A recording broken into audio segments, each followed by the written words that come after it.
On the evening of January 21, 1962, at approximately 11:20 p.m., firefighters successfully extinguished a fire and entered a smoke-filled two-story residence located on Sarah Street in Strasburg, Pennsylvania. In a swift response, they discovered 22-year-old Christine Mapps lying on the kitchen floor, still alive. Tragically, her 4-month-old baby, who was in the adjacent room, did not survive.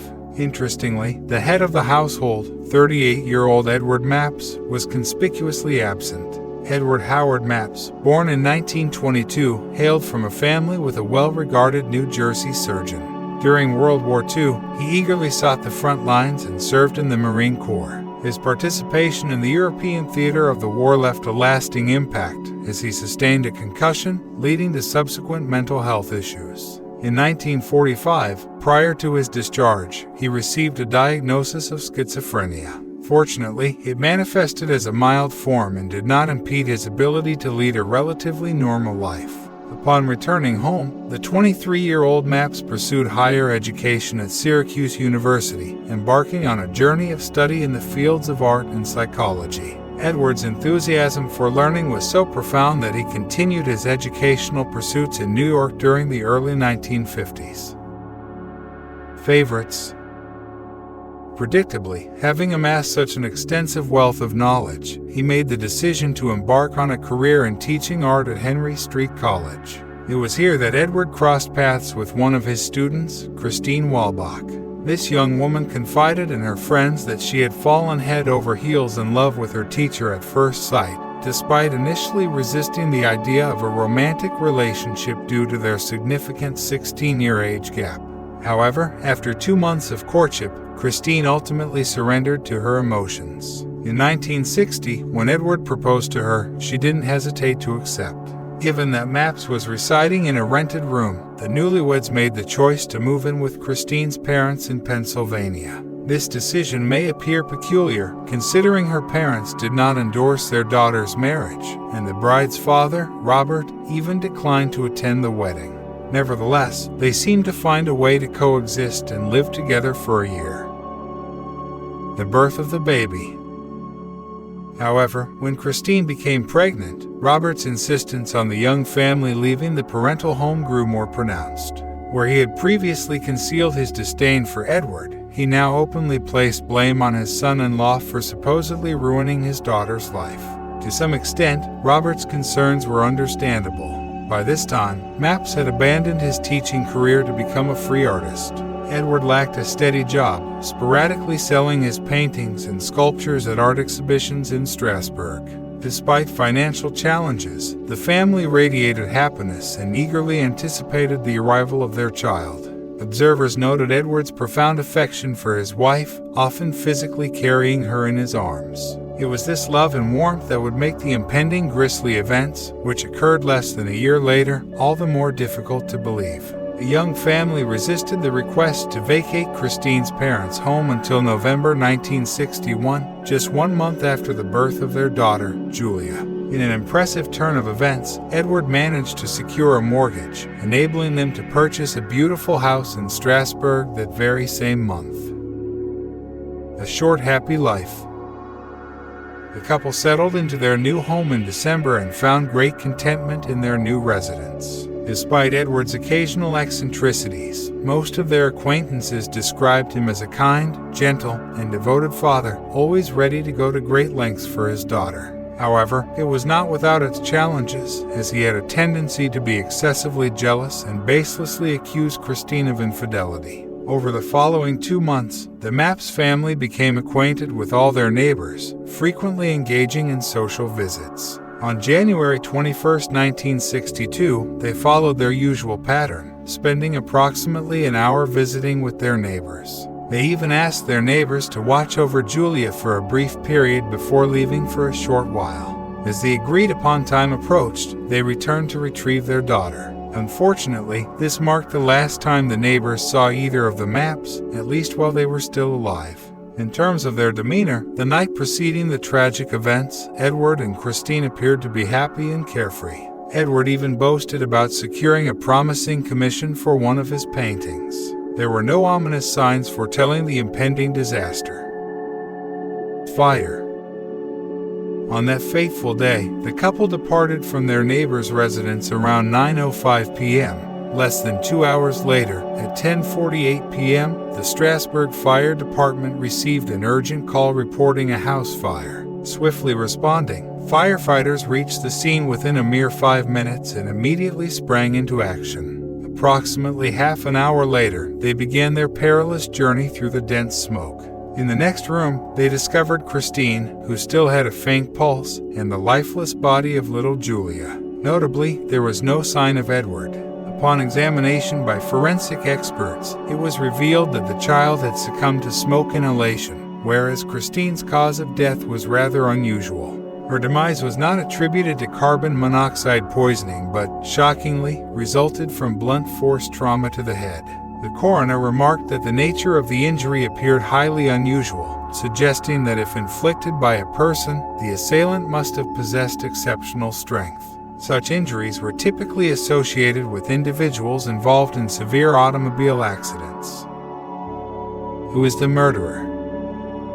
The police investigation also established the origin of the fire. It was a deliberate act of arson involving the ignition of papers, trash, clothing, and curtains that had been scattered throughout the house. Interestingly, the gas valve in the kitchen was found to be open, although it was subsequently discovered that it had been shut off in the basement due to a malfunction the day before, preventing the gas from igniting.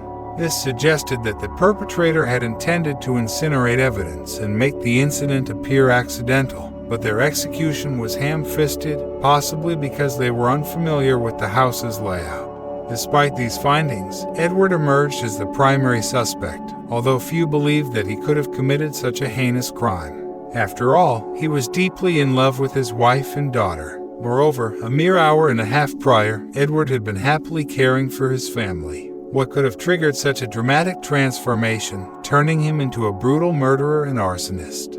Or could someone else be responsible for these horrors? The Mapps family possessed 2 cars, both parked in the garage.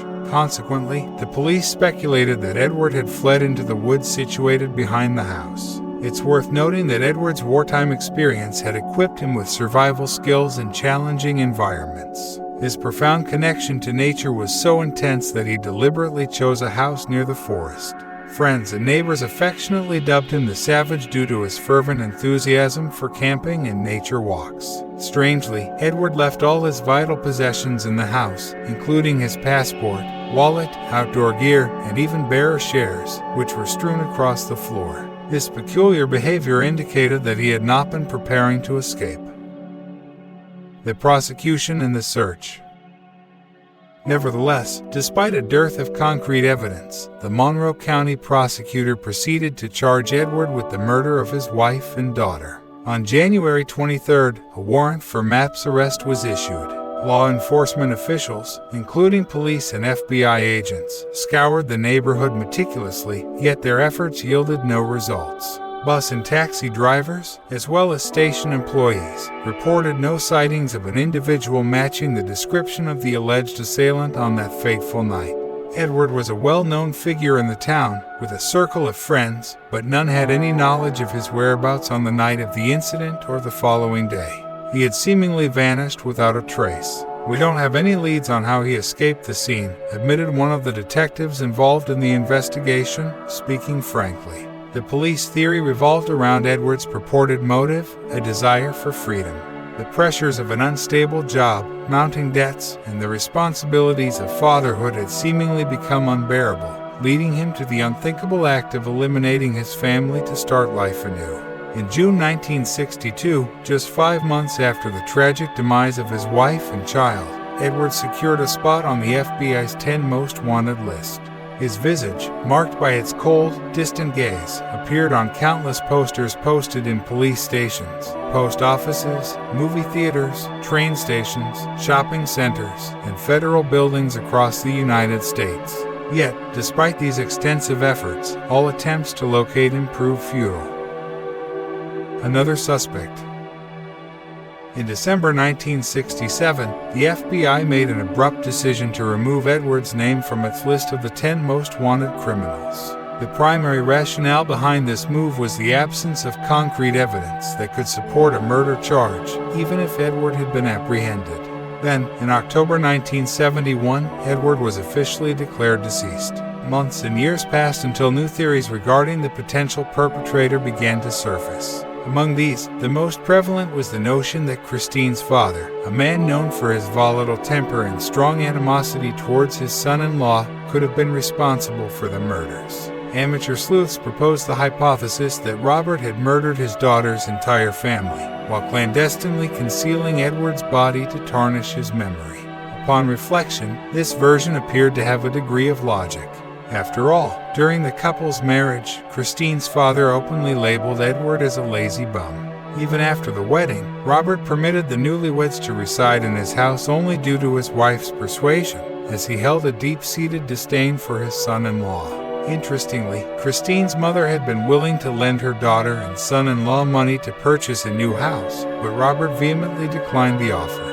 The relationship between Edward and his father-in-law had deteriorated significantly by October 1961, leading to a heated quarrel in which Robert, despite being nearly the same age as Edward, physically assaulted his son and threatened to take his son-in-law's life if he didn't immediately vacate the premises. This intense conflict was a primary catalyst for the couple's relocation in November of that year. What makes this theory even more intriguing is the fact that after Christine and Edward's relocation, the relationship between Robert and his wife took a significant downturn, culminating in their divorce in December 1961.